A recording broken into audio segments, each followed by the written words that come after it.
This is the Everyday AI Show, the everyday podcast where we simplify AI and bring its power to your fingertips. Listen daily for practical advice to boost your career, business, and everyday life. There's a lot of fear and nervousness, specifically in the communications field, about what AI is going to mean, not just for the industry, but for people's careers and their professions. What happens when all of these generative AI systems can do more and more in terms of communicating? Well, that's what we're going to talk about today, is how to stay irreplaceable in the communications industry. So stick around for that. But thank you for joining. My name is Jordan Wilson, and this is Everyday AI. This is your daily live stream, podcast, and free daily newsletter, helping everyday people like you and me keep up to date, how we can all stay irreplaceable. So we always go over the latest and the greatest, bringing in experts to dive into topics that really matter to you. So as a reminder, please go to youreverydayai.com, sign up for the free daily newsletter. If you can't keep up, if you want to take notes, if you want to know more, that's what that daily newsletter is for. And as a reminder, if you're joining us live, thank you. Please get your questions in. What do you want to know about staying irreplaceable in the communications industry, or just what do you want to know about the comms industry in general as it pertains to AI? And if you're listening on the podcast, make sure to check out the show notes. As always, a ton of more information in there, as well as a link. If you want to come back and chat and hang out and connect, make sure to do that. So before we talk about what's and how to stay irreplaceable in the comms field, let's go over, as we always do, the AI news. So two really big pieces of news today. So world leaders are reportedly agreeing on a voluntary code of conduct. So a breaking and exclusive report from Reuters details how the G7 countries are set to agree on a voluntary code of conduct for regulating advanced artificial intelligence systems to mitigate risks and potential misuse of the technology. So this voluntary code of conduct will be a landmark for AI governance among major countries, with 11 points aimed at promoting safe and trustworthy AI globally. If you don't know, the G7 countries are Canada, France, Germany, Italy, Japan, UK, and the US. I believe so. Yeah, that's right. And the European Union obviously has been at the forefront of regulating AI with its AI Act, while other countries have taken a more hands-off approach to boost economic growth, especially the US. We just the Biden White House just signed an executive order geared toward AI yesterday, whereas other countries have had this kind of in place for years. All right, next report of the day in AI news.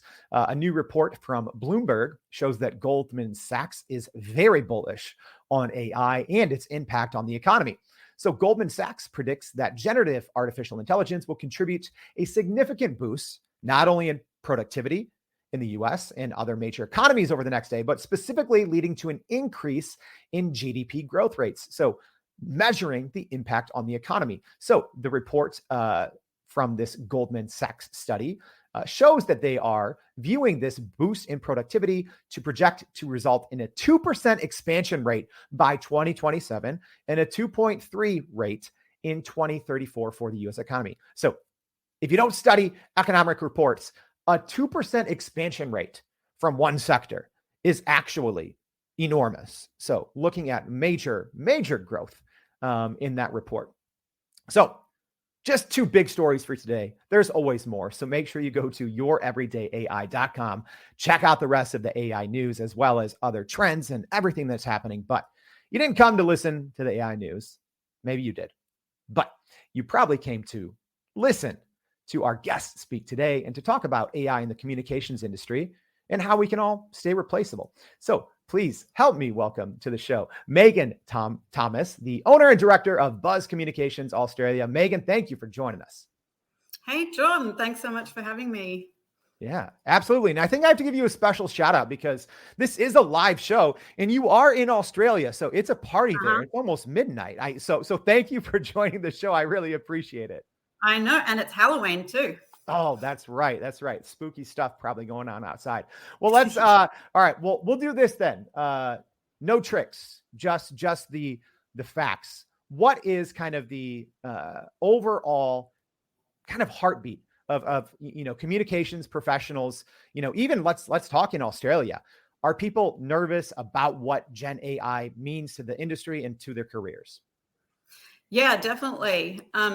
I've been talking to quite a few people in communication roles in Australia, and some of them are excited for sure, but that would be the minority. Most people, even if they're excited, they're a bit terrified as well. And some people don't even want to ever use it.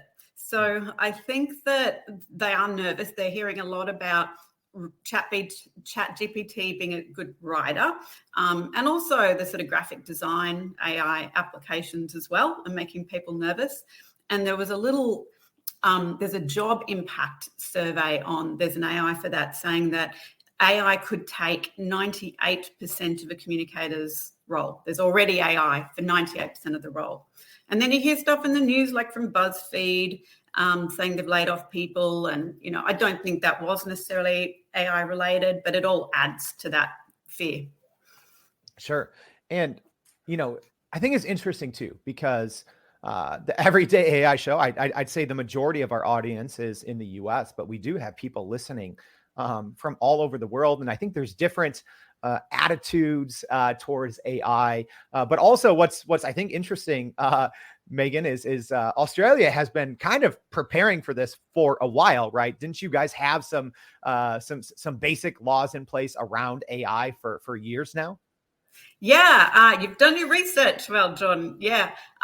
Australia likes to think of itself as quite progressive in that space. And we had some ethical guidelines put in place by the government back in 2018, I think it was. And they were quite sort of good principles around how AI needed to be deployed. I don't know how much take up that they've had, and certainly all the big organizations have had to put their own things in place. And the regulation still needs to catch up. But yeah, the thinking has been being done for quite some time. Yeah.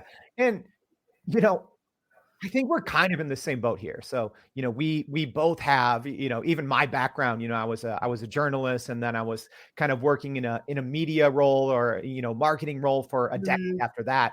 Can you talk a little bit, Megan, about even your own kind of first interactions, with generative AI? And then I want to unpack it, but do you remember kind of the first time you saw output from a generative AI system, and what was that initial reaction? It was crazy. Like, I felt it was almost a bit magical in some ways. I felt like last year I started playing around a bit with the Metaverse. And I was in a art exhibit. It was a digital art exhibition using generative AI. And that's kind of when the penny dropped for me. I went, whoa, this stuff's cool. And I started hearing about NFTs. And then I got a little bit obsessed with AI image generators. And I was, on the couch watching telly at night using these things. I was like, wow, it felt like the possibility of creativity was what attracted me, I think.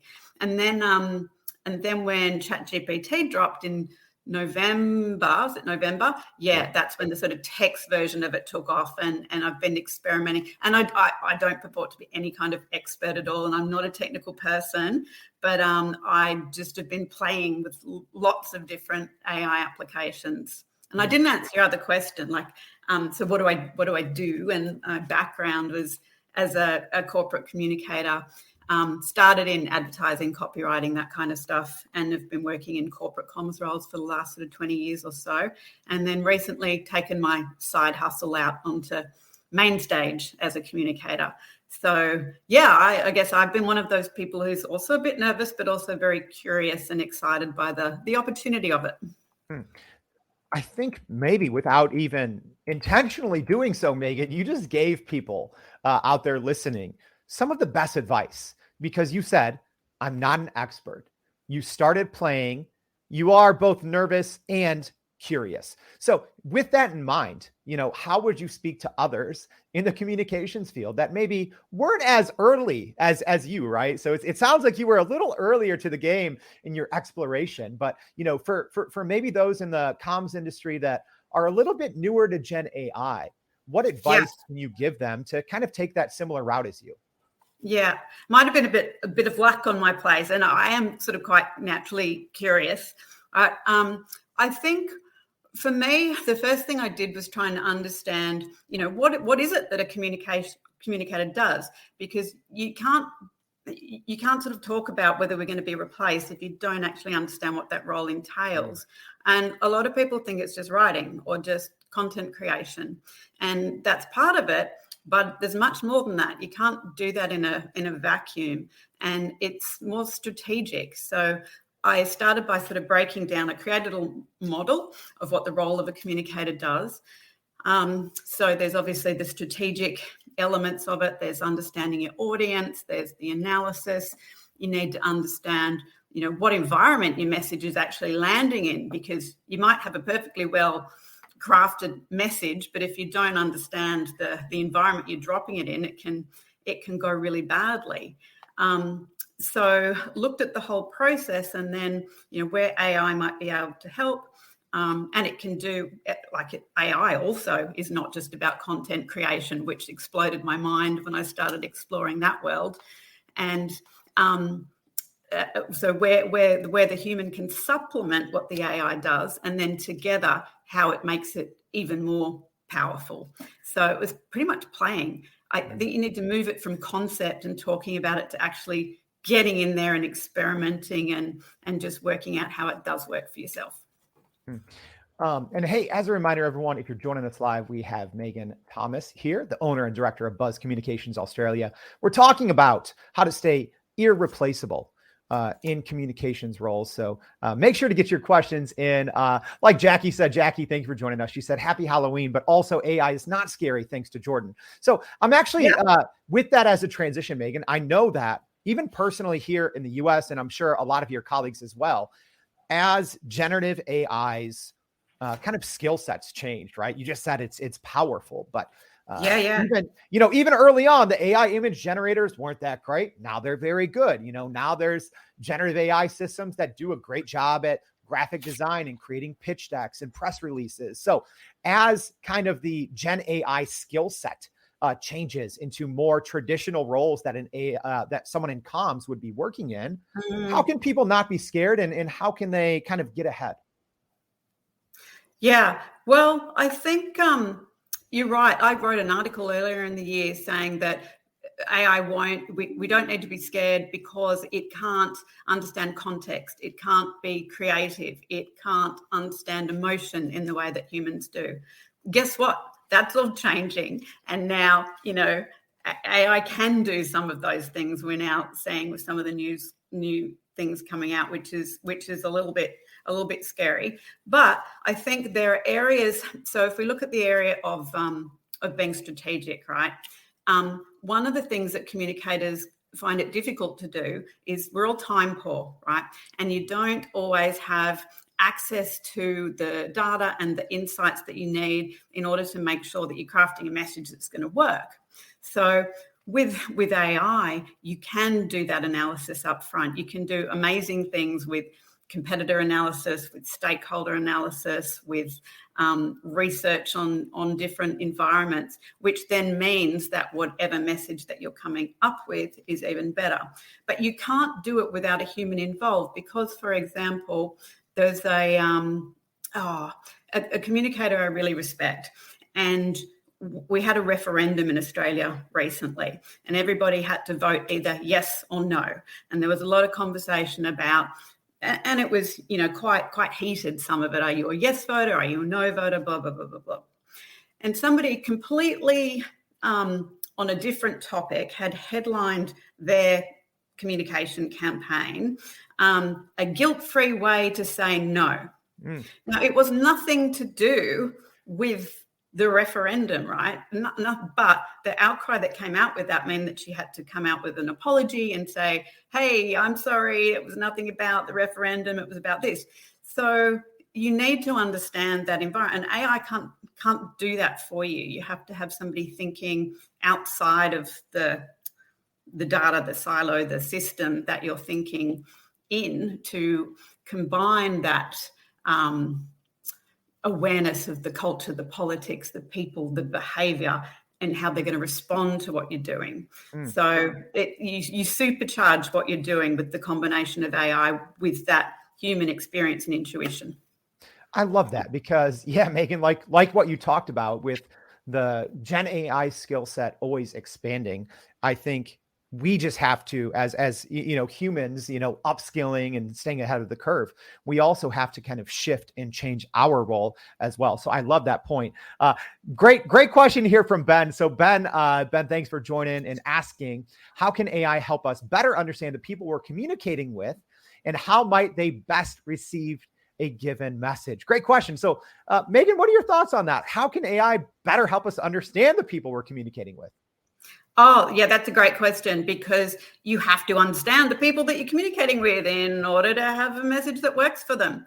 So one of the things that I used to do that worked really well in organizations but would take forever is get do you have like employee engagement or employee sentiment? You know what I'm talking about? Oh yeah. So people fill out a survey, they tell you how happy they are or how not. So as a professional communicator, one of the first things I would do is try and get hold of that raw data. Mm-hmm. And I would sift through these spreadsheets, and I would actually do a find for the word communication through thousands of these spreadsheets. I would pull out the comment, I'd put it in a document, I would work through what the themes were, come up with some solutions, to socialize that, and that would form the basis of a communication strategy on something, right? Oh, it was exhausting. Now, I don't need to do that.